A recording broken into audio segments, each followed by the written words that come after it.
આપણા દેશને પુરુષ પ્રધાન દેશ તરીકે ઓળખવામાં આવે છે, પરંતુ હવે આજના સમયમાં ઘણા લોકો જે છે આ વાતનો પણ વિરોધ કરે છે.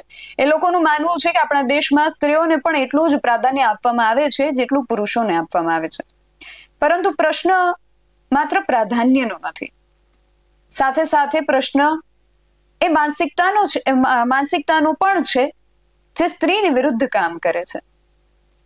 આજના સમયમાં જ્યારે બેટી પઢાઓ બેટી બચાવો જેવી વાતો થતી હોય ત્યારે પણ પુરુષની માનસિકતા જે છે એ વિકસિત, અલ્પ વિકસિત કે અવિકસિત નહીં, પરંતુ એક નવો શબ્દ પ્રયોગ મારે કરવો છે જે મને અપવિકસિત થતી હોય એવું દેખાય છે.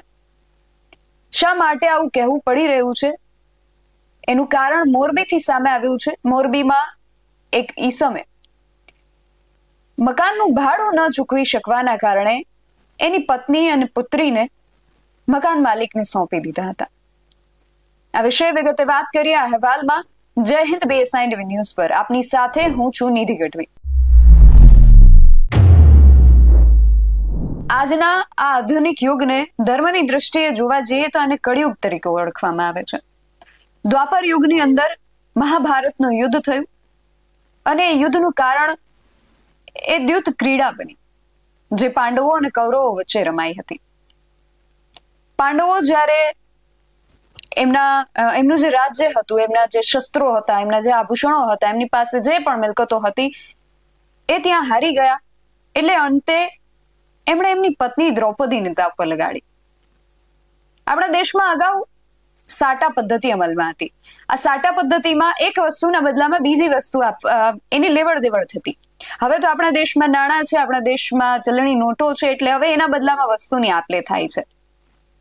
આટલો વિકાસ થયો આપણા દેશનો, પરંતુ પુરુષની માનસિકતા કદાચ હજુ એ જ દ્વાપર યુગમાં પડી છે.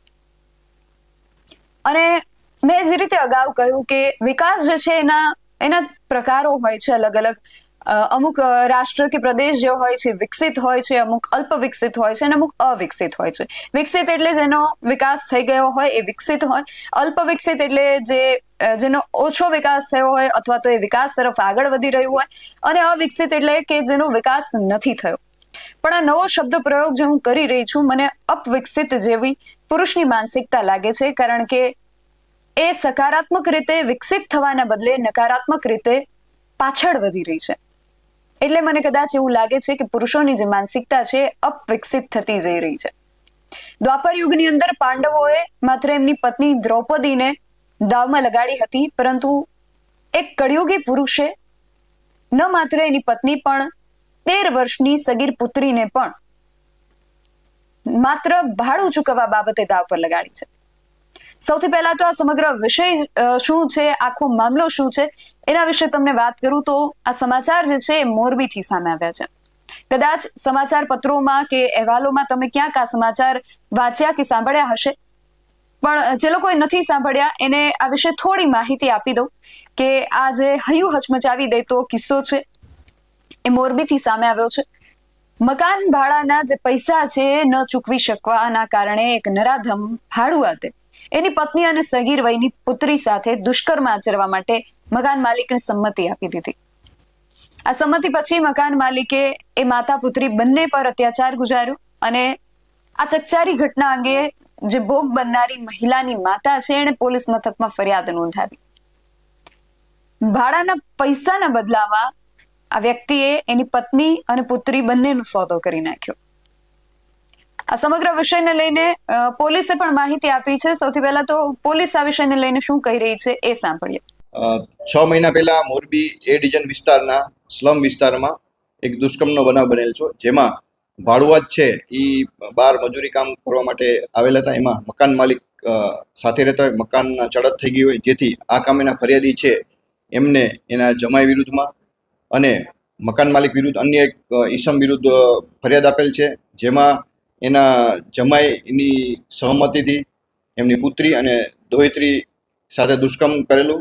પહેલાં એના જમાઈ છે એને સહમતિ આપી અને મકાનના જે મકાન માલિક છે એને સહમતિ, પછી એની જે નજર બગાડી અને જેની દોહિત્રી છે ફરિયાદીની એની સાથે પણ મકાન માલિકે દુષ્કર્મ ગુજારેલું, જે બાબતે ગુનો દાખલ કરી અને આરોપીના રિમાન્ડ મેળવી અને આગળની કાર્યવાહી એ ડિવિઝન પીએ ચલાવી રહી છે. આ કામમાં એક આરોપી ધરપકડ કરવાના બાકી છે. કેટલા આરોપી પકડાયા છે?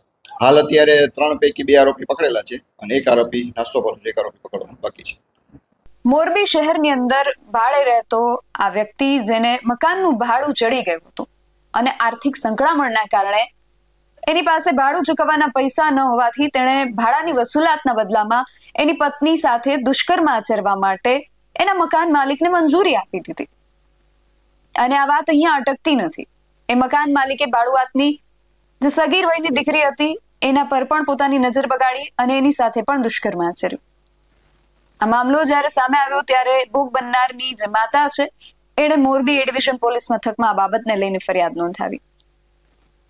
આ ઘટના સંદર્ભે પોલીસે મહિલાના જે પતિ છે એટલે કે જે ભાડુઆત છે એ અને મકાન માલિક એના સહિત 3 લોકો સામે ગુનો નોંધ્યો છે અને પોલીસે આ કેસની અંદર દુષ્કર્મ અને પોક્સો એક્ટ સહિતની જે ગંભીર કલમો છે એના હેઠળ ગુનો દાખલ કરીને તપાસ જે છે એ હાથ ધરી છે. અને આ બાબતને લઈને પોલીસે એ પણ કહ્યું છે કે માતા અને સગીર દીકરી સાથે દુષ્કર્મની આ જે ઘટના છે લગભગ 6 મહિના પહેલા બની હતી. એ ડિવિઝન પોલીસ મથકમાં આ ગુનો નોંધાયો પછી આ બાબત પ્રકાશમાં આવી અને આ જે ગુનો છે એની ગંભીરતાને ધ્યાનમાં રાખીને પોલીસ જે છે એણે ત્વરિત કાર્યવાહી કરી અને ગણતરીના કલાકોમાં જ જે 3 આરોપીઓ હતા એમાંથી 2 ને પકડી પાડ્યા છે. 2 એટલે જે ભાડુઆત પતિ છે એને પકડી પાડવામાં આવ્યો છે અને સાથે જે મકાન માલિક છે એને પકડી પાડવામાં આવ્યો છે. ત્રીજો જે શખ્સ છે હજુ પણ ફરાર છે અને પોલીસ એને પકડવા માટે ચક્રો ગતિમાન કરીને તૈયારી કરી રહી છે, એના ઉપર કામ કરી રહી છે. આ આખી ઘટનાની વિગત થઈ પણ પ્રશ્ન હજુ એ જ ઉભો છે. પ્રશ્ન અહીંયા માત્ર દુષ્કર્મનો નથી, પ્રશ્ન અહીંયા પુરુષની માનસિકતાનો છે કે પુરુષની માનસિકતા એટલી હદે અપવિકસિત થઈ ગઈ છે કે સ્ત્રીને સાટા પદ્ધતિની વસ્તુ સમજવા બેઠો છે. મકાનનું ભાડું ન ચૂકવવાના પૈસા હોવાના કારણે એક વ્યક્તિ એની પત્ની અને પુત્રીને કઈ રીતે અને કયા હકથી એના મકાન માલિકને સોંપી શકે.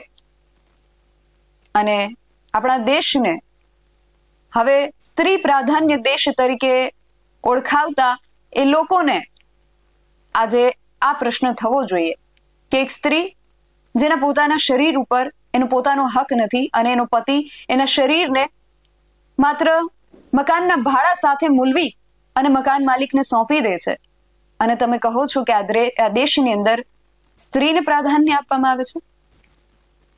પુરુષોની આ માનસિકતા અંગે તમારું શું માનવું છે અમને કમેન્ટ કરીને ચોક્કસથી જણાવજો. આવા જ વધુ અહેવાલો સાથે મળતા રહીશું. તમે મારી YouTube ચેનલને સબસ્ક્રાઇબ કરવાનું અને અમને Facebook અને Instagram પર ફોલો કરવાનું ભૂલશો નહીં. બાકી અવનવી અપડેટ્સ માટે આપ જોતા રહો BS9 TV ન્યૂઝ. નમસ્કાર.